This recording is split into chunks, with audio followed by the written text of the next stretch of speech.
नमस्कार, मी ज्ञानदा कदम. माझा कट्ट्यावर आपल्या सर्वांचं स्वागत.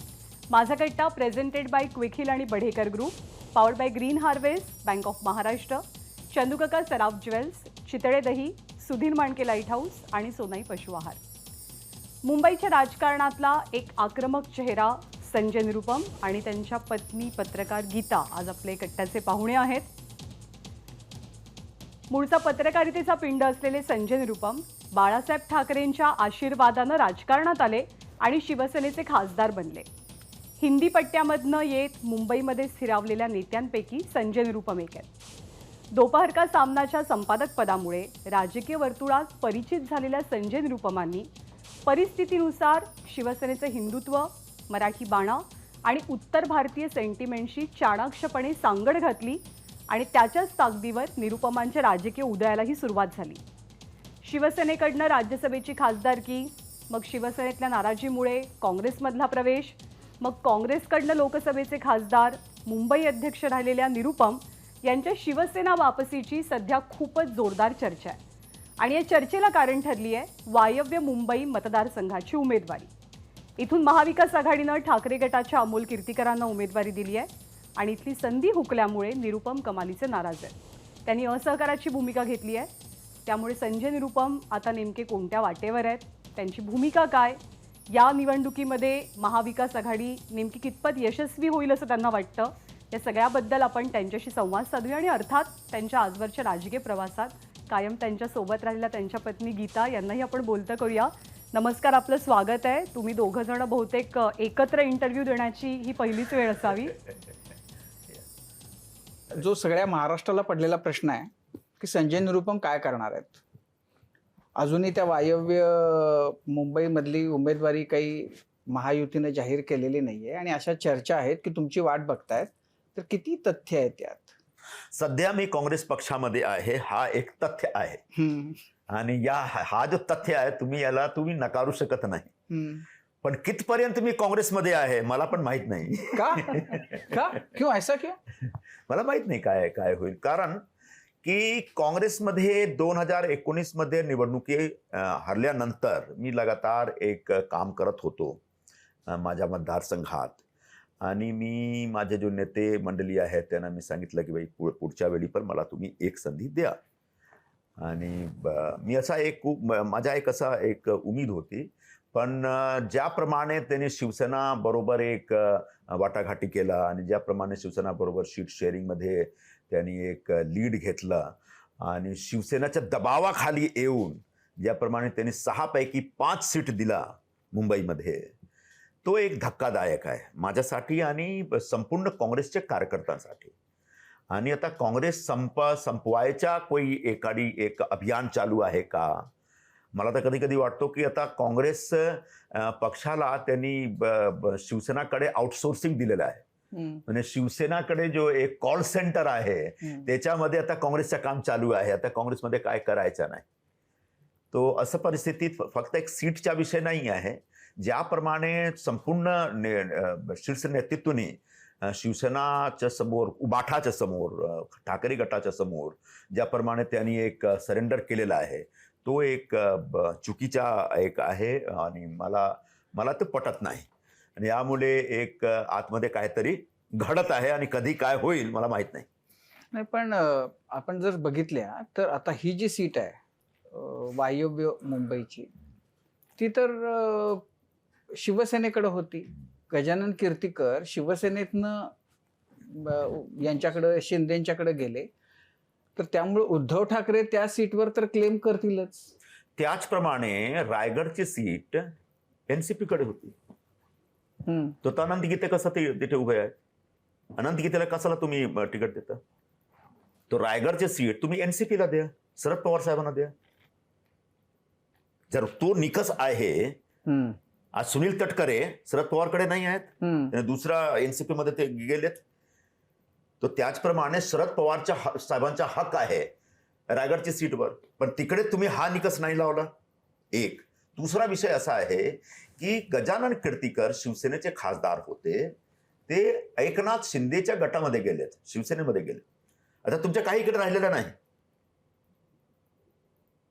तिसरा विषय असा आहे की जेव्हा तुम्ही नवीन पक्षाबरोबर बसून सीट शेअरिंगच्या एक डिस्कशन करता, तेव्हा जो पुराणा तुमचा जो जुना एक अरेंजमेंट आहे, त्या अरेंजमेंट तुम्ही ठाम बसू शकत नाही. त्या अरेंजमेंटवर एक एक पुनर्विचार केला पाहिजे. आणि आखरी मुद्दा असा आहे माझा, की अंतिम मुद्दा, की तुम्ही एकदम काँग्रेस करून सगळ्या एकदम तुम्ही एकदम स्नॅच करून घेतात ना. 5 सीट तुम्ही घेणार आणि 1 सीट फक्त काँग्रेस. आणि आमचे जो नेते गेले होते सीट शेअरिंगच्या, ते एकदम फेल झाले. ते काही केलेच नाही. हो, जो आंतरराष्ट्रीय प्रवक्ते आहेत उभाटाचे, ते बडबड करतात. त्यांच्या बडबडचे आधी सगळे एकदम त्यांचे एक धमकीमुळे ते सगळे शांत बसतात. त्यांच्याबद्दल बीजेपीला खूप आक्षेप आहे, तुम्हालाही आक्षेप आहे? आक्षेप म्हणजे भाजपला जे काही आहे, म्हणजे या देशात कोणाला त्याचप्रमाणे ऐकायला नाही पाहिजे, विचारायला नाही पाहिजे, हा प्रश्न होऊ शकत नाही. तो ज्याप्रमाणे त्यांनी प्रवक्त्याने काय सांगितलं, की राहुल गांधीला पंतप्रधान बनवायचे आहे ना, तर सांगलीच्या सीटच्या तुम्ही काहीतरी काही बोलू नका. तर मग ते सगळे सीट तुम्ही घ्या राहुल गांधीला पंतप्रधान बनवण्यासाठी. आता काँग्रेसला सांगा घरी बसा, आम्ही सगळे घरी बसतो, तुम्ही राहुल गांधीला पंतप्रधान बनवा, तुम्ही सगळे सीटवर 48 सीटवर तुम्ही लढा. हा काय मतलब हा मूर्खपणा आहे. आणि त्या मूर्खपणाचा कोणी विरोध करत नाही. दिल्लीपासून मुंबईपर्यंत जे काही नेते मंडळी काँग्रेसचे आहेत, जे पदावर बसलेले आहेत, कोणी काही बोलत नाही. उबाठाची जी यादी जाहीर झाली, ज्याच्यानंतर तुम्ही प्रचंड नाराज झाले, ती मागच्या बुधवारी, आज बरोबर 1 आठवडा झालाय. 1 आठवड्यानंतरही अजून तुम्ही विचार करताय, म्हणून कशाचा विचार करताय? मागच्या बुधवारी मी काय बोललो होतो? 1 आठवड्याचा म्हणून झाला ना 1 आठवडा. म्हणजे आता गीताजी, तुम्हाला यांनी काय करावं असं वाटतं? त्यांनी बीजेपी बरोबर जावं असं वाटतं, ते जास्त सोयीचं आहे का शिंदेच्या बरोबर जावं असं वाटतं? नाही, इफ यू आर आस्किंग, म्हणजे एक ॲज अ वाईफ विचारलं तर जिकडे रिस्पेक्ट नाही तिथे राहू नये. It's my opinion. पण मग आता काय स्थिती आहे? आता रिस्पेक्ट आहे का नाहीये? नाहीये. मग राहू नये त्यांनी काँग्रेसमध्ये असं तुम्हाला वाटतं? असं माझं म्हणणं आहे. पण मग in the end of it हे त्यांचा एक प्रोफेशनल डिसिजन आहे. सो त्याच्याविषयी आम्ही काही जास्त बोलू शकत नाही. आम्ही एवढंच सांगतो की व्हॉट एव्हर जे काय डिसिजन ते घेतील, आम्ही त्यांच्या बरोबर आहोत. पण तुम्हाला आतून काय वाटतंय, की आता समजा 2 आहेत मार्ग, एक आहे नरेंद्र मोदी देवेंद्र फडणवीस यांचा बीजेपी, आणि दुसरा एकनाथ शिंदे यांची शिवसेना. रिस्पेक्ट कुठे मिळेल?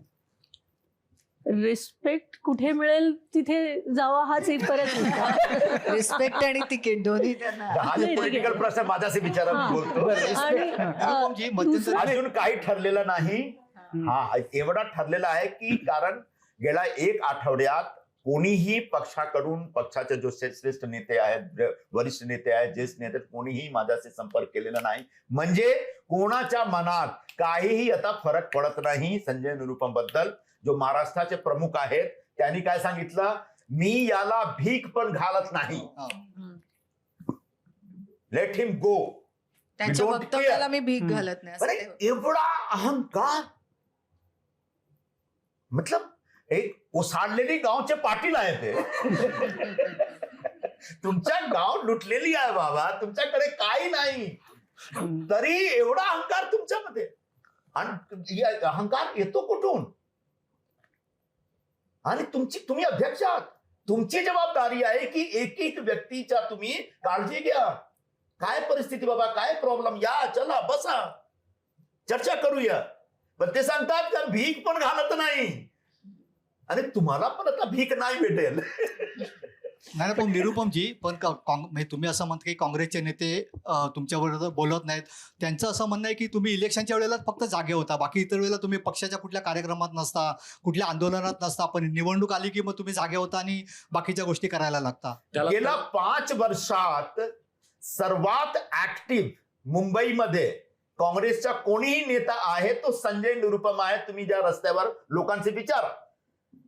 आणि काँग्रेसच्या जे काही आंदोलन, मी सर्व आंदोलन मध्ये सहभाग घेतो, सर्व कार्यक्रम मध्ये सहभाग घेतो. माझा असा प्रश्न आहे, जे माझ्यावर प्रश्न उठवतात त्यांच्याशी प्रश्न, तुम्ही तुम्ही अध्यक्ष आहात, किती आंदोलन केलं मुंबईमध्ये, महाराष्ट्रामध्ये, मला सांगा. तुम्ही हीच संधी बघताय का आज माझ्या कट्ट्यावर थेट वरिष्ठांवर तुम्ही घात घालताय, थेट तुम्ही वरिष्ठांवर हल्ला करताय, तर तुम्ही हीच संधी बघताय का तुमच्यावर वरिष्ठांनी कारवाई करावी आणि त्याच्यानंतर तुम्ही पुढचे पाऊल उचलावं? मी एवढा मोठा नेता नाही की माझ्या विरोधात कोणी कारवाई करणार. आम्ही तर छोटे मोठे नेता आहोत, आम्ही कार्यकर्ता आहोत.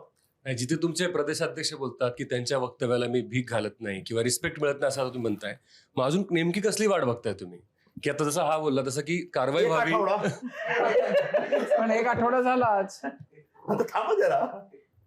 यामध्ये आणखी एक मुद्दा आहे की काँग्रेसला मरगळ आलेली आहे, काँग्रेस काही फार निवडणुका जिंकत नाही, हे विश्लेषण तुम्ही मांडलात. त्याला जसं वेगवेगळी कारण आहेत, अलायन्सचं कारण तुम्ही एक जोडलात की शिवसेनेसोबत जाणं किंवा युती आघाडी करणं, तसं काँग्रेसमधनं सोडून गेलेले नेते यांच्यामुळे पण काँग्रेस मोठ्या प्रमाणात कमकुवत झाली असं विश्लेषण सतत केलं जातं. मग ते अगदी 2019च्या आधी किंवा आता 19च्या नंतर, आता अलीकडच्या काळामध्ये खूप मोठे नेते सोडून गेले. तुमचंही नाव जोडलं जाईल मग कदाचित त्याच्यामध्ये. हा, यादीप्रमाणे. नाही, ते बघा, काँग्रेसमधून अशोक चव्हाण गेलेत महाराष्ट्रात, मिलिंद देवडा गेले, हे सगळे ठीकठाक नेते होते, मोठे. अशोक चव्हाण तर फार मोठे नेते होते, पण कोणीही त्यांना सांभाळून घेण्याचा प्रयत्न केलाच नाही. ते वारंवार दिल्लीत जाऊन सांगितलंय की जे प्रेझेंट स्ट्रक्चर आहे महाराष्ट्र काँग्रेसमध्ये तो फार कंड्युसिव्ह नाही आहे. मी या स्ट्रक्चरमध्ये काम करू शकत नाही. मला जरा माझा विषय जरा ऐका. आपण कोणी ऐकलं नाही. ऐकायला पाहिजे ना. ते मोठे मोठे नेते आहेत, ते तुमचे माजी मुख्यमंत्री आहेत, आणि गेले तो हा चांगला जाऊ द्या, वी डोंट केअर.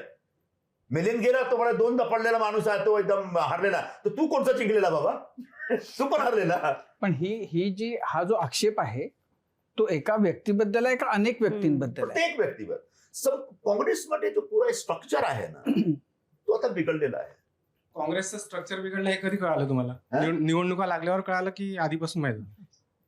खूप दिवसापासून याच्यामध्ये सब होत आहे. ठीक आहे, आज तुमच्या समोर मी येऊन बोलत आहोत, पण या विषयावर आम्ही खूप बोललेले आहोत. या विषयावर खूप आम्ही पक्षामध्ये बोललेले आहोत. मी तर जर आउट स्पोकन आहे, तो मी मीडियामध्ये जाऊन बोलतो, बाकी सगळे आतमध्ये पण बोलतात. तर स्ट्रक्चरमध्ये एक बिघाड झालेला आहे, त्याला समजत नाही.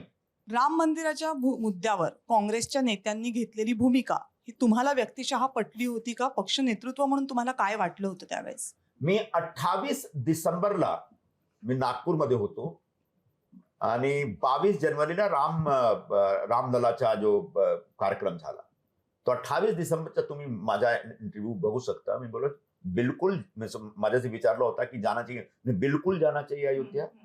राम किसी एक व्यक्ति के नहीं है, किसी एक धर्म के नहीं है, किसी एक पार्टी के नहीं है, किसी एक प्रांत के नहीं है, ये देशाचे प्राण आहेत राम. आणि जब रामलला विराजमान तिकडे होत आहेत आणि एक मोठा असा एक सोहळा आहे, तो काँग्रेस पक्षाला जेव्हा इन्व्हिटेशन आलंय जायला पाहिजे त्यांना. पण ज्याप्रमाणे आम्ही विरोध केला आणि ज्याप्रमाणे आम्ही नकारला तिकडे जाण्याचा, त्याचा एक चांगला जो प्रतिसाद लोकांमध्ये नव्हता. संजयजी, तुम्ही शिवसेनेत होतात आणि हिंदुत्व हा तुमचा त्यावेळेला श्वास होता. नंतर मग तुम्ही काँग्रेसमध्ये गेलात, तर मग त्यावेळेला त्या श्वासाचं काय झालं? तुम्ही हिंदुत्व सोडून थोडी गेला. आणि काँग्रेसमध्ये प्रत्येक प्रकारचे लोक राहतात. काँग्रेसमध्ये मदन मोहन मालवीय पण होते, काँग्रेसमध्ये आचार्य नरेंद्र देव पण होते, काँग्रेसमध्ये लोहिया पण होते, काँग्रेसमध्ये चंद्रशेखर पण होते, काँग्रेसमध्ये सी राजगोपालाचारी पण होते, ज्यांनी रामायण और महाभारत लिहिला. तर काँग्रेसमध्ये सर्व प्रकारचे विचारधाराचे लोकांना समावून घेण्याचा एक कुवत होती. सध्या एक सांगितलं ना की सध्या फक्त लेफ्टिस्ट जो आयडिओलॉजी आहे ना, त्याचा एक जबरदस्त प्रभाव आलेला आहे. तर तुम्हाला तो चुकीचा आहे. तुम्हाला आता जी पक्षामध्ये घुसमट तुमची होतीये ती त्याच्यामुळेही होतीये का फक्त नेतृत्व जे काही आहे त्यांच्या त्रासामुळे होतीये? खूप सारं कारण आहे. नेतृत्वामध्ये पण आहे, ऑर्गनायझेशनच्या स्ट्रक्चरमध्ये एक चुकीची पॉलिसी आहे, आणि जो एक आयडिओलॉजिकली पण जो एक ड्रिफ्टिंग झालेला आहे ना, तो पण चांगला नाही आहे. काँग्रेस आणि सगळे इंडिया आघाडीतले जे पक्ष आहेत त्यांचं मोदींच्या सगळ्या कारभार करण्याच्या पद्धतीवर आक्षेप आहेत, आणि हे डिक्टेटोरियल पद्धतीनं सुरू आहे असं त्यांचं मत आहे. तुम्हाला तसं वाटतं? हा डिक्टेटोरियल मी सांगू शकत नाही, पण जो व्यक्ती सत्तेत राहतो तो सत्तेचा उपयोग पण करतो आणि कधी कधी दुरुपयोग पण करतो. या काँग्रेसच्या राज्यात असा नाही होत होतो का? या इंदिराजी राज्यात असा नाही होत होतो का? अच्छा. तो सत्तेमध्ये राहून प्रत्येक व्यक्ती सत्ता एकदम ओपन सोडून असा बसलं पाहिजे असं कधी होत नाही, कुठेही होत नाही. तो एकदम से डिक्टेटर झालेत. अच्छा, जर डिक्टेटर झाले तर लोक एवढा त्याला लाईक कसं करतात बाबा? मी तुम्हाला आता सांगितलं ना, तीन वस्तूची वाढ सदा होतो. क्या बोलेंगे उसको हिंदी में? सोन्याचा भाव. तीन चीजों का भाव हमेशा तीन चीजें हमेशा बढ़ती हैं. सोने का भाव, लड़की की उम्र और मोदी की लोकप्रियता.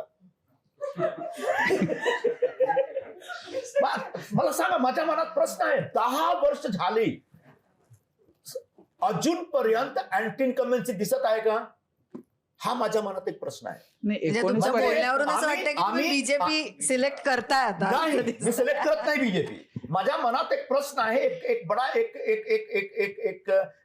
एक नम्रपणे मी हे सवाल ठेवतो तुमच्या समोर, आणि एकदम से निश्चल प्रश्न आहे की 10 वर्ष झाली मोदी शासनची, अजूनपर्यंत कुठल्या प्रकारची अँटी इन्कम्बन्सी दिसत नाही. याचा जर कोई जबाबदार आहे तो सर्वप्रथम आम्ही आहोत.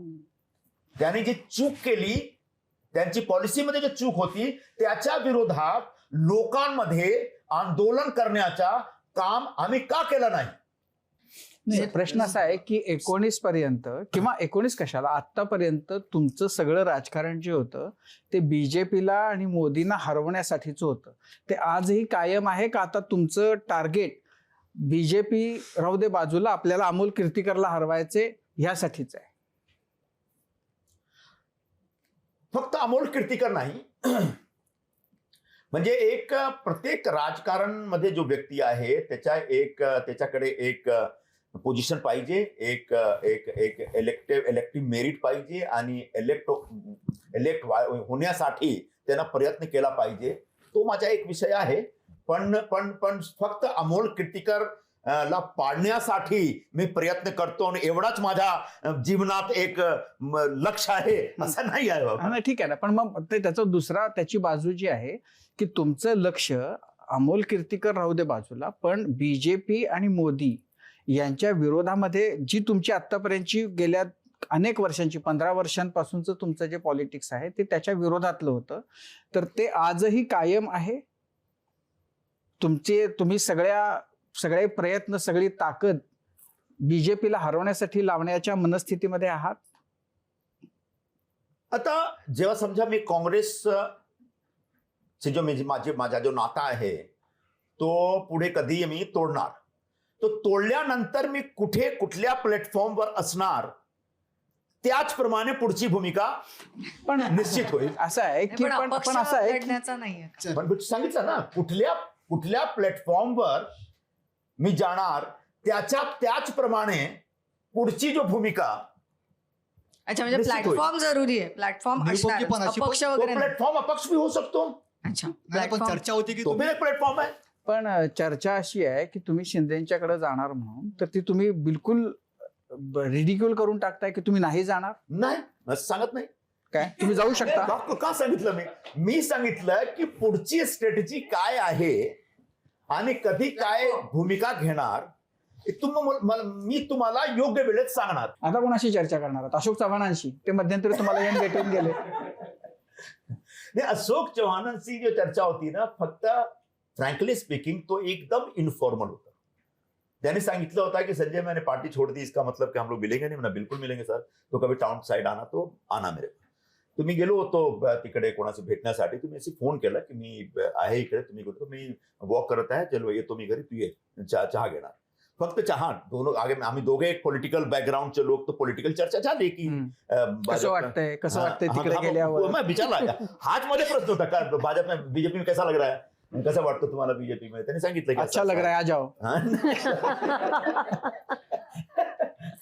संजयजी, तुमच्या लिस्टमध्ये म्हणजे बीजेपी आहे, एकनाथ शिंदेची शिवसेना आहे, तसे उद्धव ठाकरे पण आहेत का?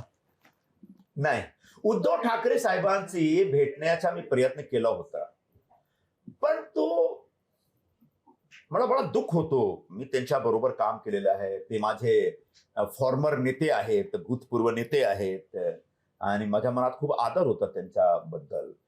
पण जेव्हा इंडिया अलायन्सची एक बैठक होती इकडे, त्या बैठकची जो कमिटी होती, कमिटीमध्ये मला पण टाकला होता. त्या मीटिंगमध्ये ते मला बोलवत होते. ते एकदा मीटिंगमध्ये ते आलेत आणि सगळे आम्ही बसलो होतो. चर्चा झाली. चर्चा झाल्यानंतर मी गेलो त्यांच्याकडे, हात जोडला की और मैंने तो कैसे भाई, तो मैंने कहा बस साहब अब साथ में काम करना है. तो अशोक चव्हाणला सांगितलं की याला मी धडा शिकवणार. एवढे मोठे नेते होऊन तुम्ही धडा शिकवणार? कोणी कोणाला धडा घेऊ शिकवू शकतो बाबा? किंवा वरती आहेत ना, उपर आहेत तर ते सांगणार आता, ते करणार. तर ते ज्याप्रमाणे त्यांच्या मनात एक वेंजेन्स आहे, व्हिंडिक्टिव्हनेस आहे, तो एक बहुत डिस्गस्टिंग आहे माझ्यासाठी. तरी मी प्रयत्न केला. मी सुचवलं की तर जाऊ दे, आता शिवसेना आणि काँग्रेसचा अलायन्स झालेला आहे, मला एकदा मातोश्री जाऊन उद्धवजीशी भेटायला पाहिजे. तो मी ज्याला सांगितलं मी की जरा एक बार उद्धवजी से मिलने का प्लान बनाना है, बोलो. तो मी एक मुद्दामून सांगितलं त्यांना की मला शिवसेनामध्ये प्रवेश नाही करायचा आहे. फक्त माझे भूतपूर्व नेते आहेत, आता काँग्रेस बरोबर त्यांचा अलायन्स झालेला आहे, मग एक कटची कॉलसाठी येतो आणि जे काही माझ्या मनात आहे, पॉलिटिकल बात पण आहे, तो मी त्यांच्याशी विचार करणार. बस एवढं. हो भेटतो. कधी भेटले नाही. आणि त्यांनी जाणून बुझून ही सीट स्वतःकडे घेतली आहे. त्यांच्याकडे उमेदवार नाही आहे. जो उमेदवार आहे तो खिचडी चोर आहे. त्याचे काही बॅकग्राऊंड नाही, चांगला बॅकग्राऊंड नाही. त्या कॉर्पोरेटरच्या इलेक्शन निवडणुकीसाठी पण योग्य नाही आहे. सामनानं 2 संजय महाराष्ट्राला खूप चांगल्या रीतीनं परिचित करून दिले, एक संजय राऊत आणि एक संजय निरुपम. तर डू यू मिस बाळासाहेब ते सगळे दिवस आत्ताच्या घडीला, जेव्हा तुम्ही खूप द्विधा मनस्थितीमध्ये आहात की मी काय करू? थोडाफार. कसे होते ते दिवस त्यांच्यासोबतचे? चांगलं, खूप बढिया, जबरदस्त होतो. आधी खासदार तुम्ही झालात ना, आधी राज्यसभेचे खासदार तुम्ही झालात, मग संजय राऊत झाले. हा, 2000 मध्ये जेव्हा माझ्या एक पुन्हा एकदा एक नवीन टर्मची एक वेळ आली, तो गेले होते प्रवक्ते की मला यावेळी मला संधी द्या. साहेबांनी सांगितलं की नाही निरुपम. तो बोले मी काय करू, मी फक्त सामनामध्ये कलम घिसू? तर त्याने सांगितलं काय तुमचा जो नियुक्तीपत्र आहे त्याच्यामध्ये लिहिलं होतं का की तुम्हाला संपादक बनवणार, नंतर खासदार बनवणार? त्याच वेळपासून ते माझ्या विरोधात आहे. संजयजी, तुम्ही ज्या आंतरराष्ट्रीय प्रवक्त्याविषयी बोलताय त्यांच्याविषयी आज आणखी एका संजय, तेही प्रवक्तेच आहेत, शिवसेना एकनाथ शिंदे पक्षाचे. ते आज असं बोलले की त्या आंतरराष्ट्रीय प्रवक्त्यांनी शिवसेना उद्धव ठाकरे आणि राष्ट्रवादी शरद पवार हे दोन्ही गट संपवले आणि आता ते संपवत आहेत सगळंच. तर तुमचंही सेम मत आहे? हा, मी पण बोललो ना, 4-5 दिवसापूर्वी बोललो. त्यांनी स्वतःची शिवसेना संपवली, राष्ट्रवादी संपवली, आता ते आमच्या काँग्रेस पण संपवत आहेत. त्यावेळेला शिवसेना सोडायच्या मागे काय विचार होता, आणि तेही बाळासाहेब असताना हयात? ते मोठी कहाणी आहे. मोठी कहाणी आहे. 2004 मध्ये लोकसभामध्ये मी होतो, इकडे लोकसभा निवडणुकी लढलो होतो या विभागातून. दत्त साहेब होते समोर आणि मी बाळासाहेबांना सांगितलं की एक जो मराठी पॅच आहे त्याच्यामध्ये काहीतरी निगेटिव्ह काम चालू आहे, तो आपण साहेब एक मीटिंग घ्या. त्यांनी सांगितलं ठीक आहे घेतो मी. त्यांनी घेतलं नाही आणि मी जो दत्त साहेब 2.5 लाख 3 लाख मतांनी ते जिंकत होते त्यांना ते जिंकले फक्त 48,000. तो एक माझ्या मनात एक दुःख होता तो की थोडासा अगर मदत कर देते साहब तो निकल जाते. त्यानंतर कोणी मला सांगितलं की नाही, असा दत्त साहेब निवडणुकीच्या पूर्वी बाळासाहेबांकडे गेले होते आणि त्यांच्या चरणी बसून बोले की मेरा आखिरी इलेक्शन है, मेरे को मदत कर दीजिएगा. तो मैंने थोड़ी मुझे क्यों हलाल किए. अच्छा, तेव्हा मी शिवसेनेमध्ये खूप एकदम जोरदार एक लोकांचा प्रश्न घेऊन खूप पार्लमेंटचे बाहेर खूप लढत होतो आणि एक फायर ब्रँड लीडर असा आणि शिवसेनासाठी खूप लढत होतो. तो मला मनात आला की रोज आम्ही पक्षासाठी लढतो आणि शेवटी जो पक्षाचा नेतृत्व आहे तो काहीतरी तडजोड करतो, त्याचा उपयोग काय आहे? फिर 2-4 अजून विषय आला. एक रिलायन्सचा विषय होता. त्या विषयावर मला सांगितलं की तू माफी मागा, हे करा. म्हणे आता मी काय नाही करणार, आता खूप झाला, आता मी निघतो. तू बाळासाहेबांकडे जाऊन आणि त्यांच्या हातात राजीनामा दिला होता. कोणीही नेता, राज ठाकरे, भुजबळ, नारायण राणे, कोणीही बाळासाहेबकडे जाऊन त्यांच्या हातात राजीनामा नाही दिला आहे. मी चॅलेंज करतो. पण मग त्यावेळेला बाळासाहेबांची भूमिका काय होती? बाळासाहेब काय नाही, तरी समोर जगदंबाची मूर्ती होती. हे जगदंबा, याला बुद्धी दे, काय काय म्हणतो ते, नाही तुम्हाला सोडायचं नाही, जा तू घरी जा आणि एक आठवड्यानंतर ये. मोदींच्या नेतृत्वात देश आगे बढ़ रहा है असं तुम्हाला वाटतंय? यांच्याशी विचार काय सांगतात. वंदे भारत मध्ये काय झालंय, त्यांचा एक्सपिरियन्स काय आहे, रोजच्या आता काय आपण बोलत होतो. विचार. मी काय बोलू? तुमचं काय मत? फक्त माझी मिसेज नाही ना, तो एक हिंदुस्थानची एक नागरिक आहेत ना, स्वतंत्रपणे.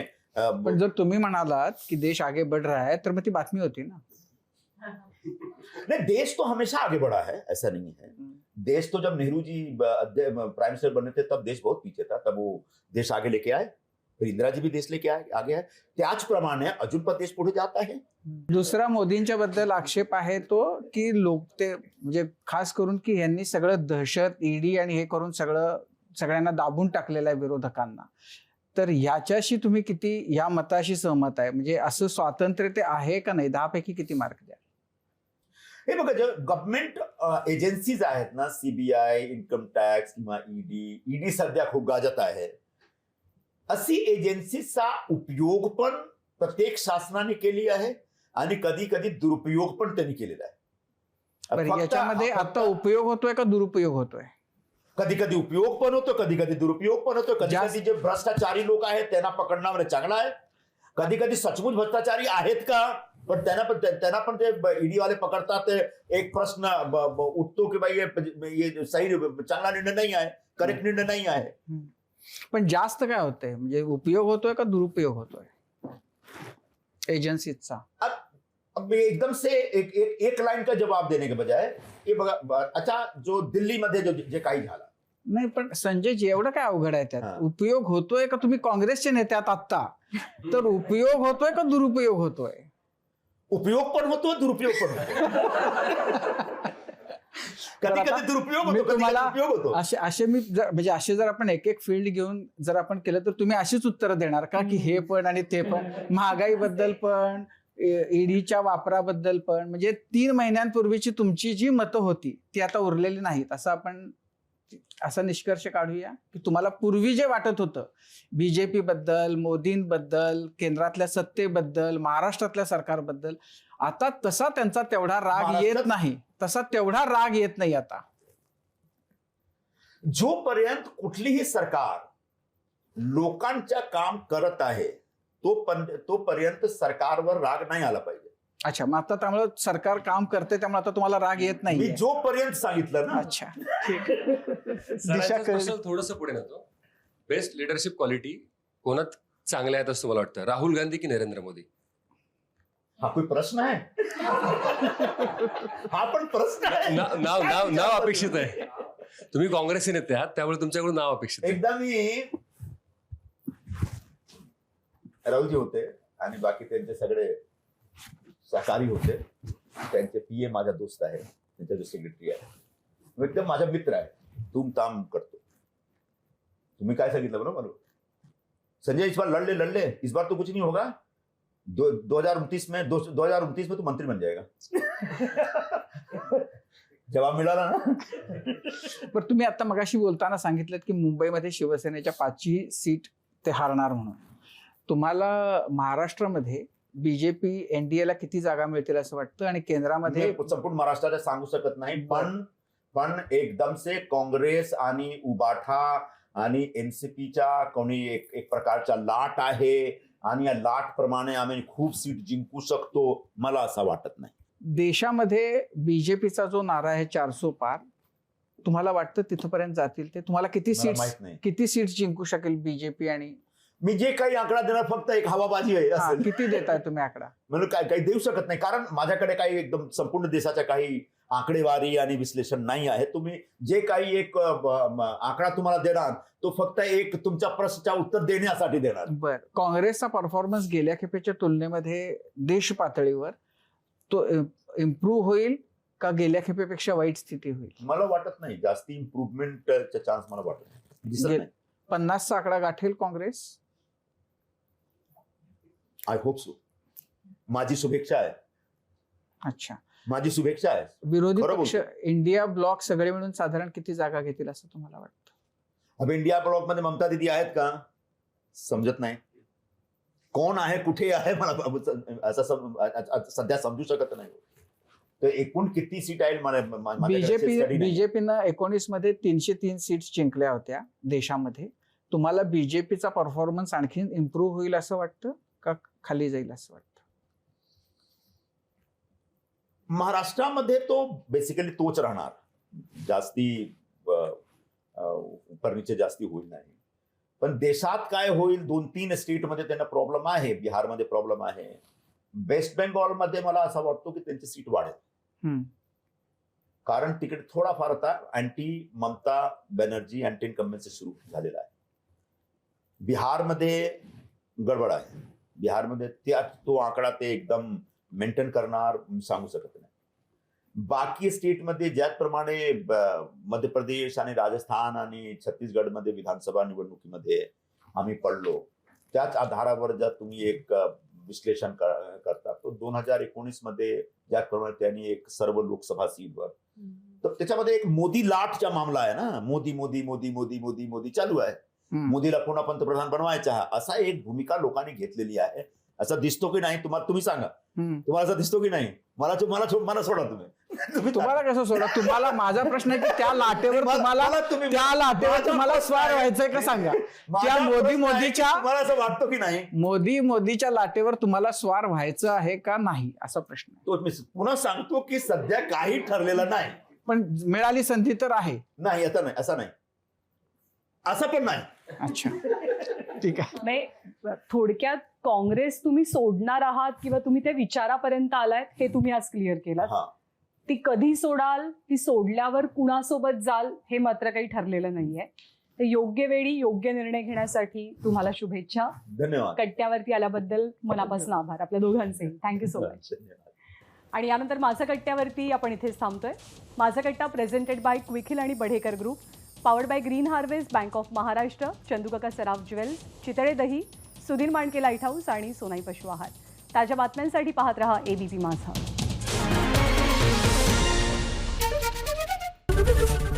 एबीपी माझा, उघडा डोळे बघा नीट.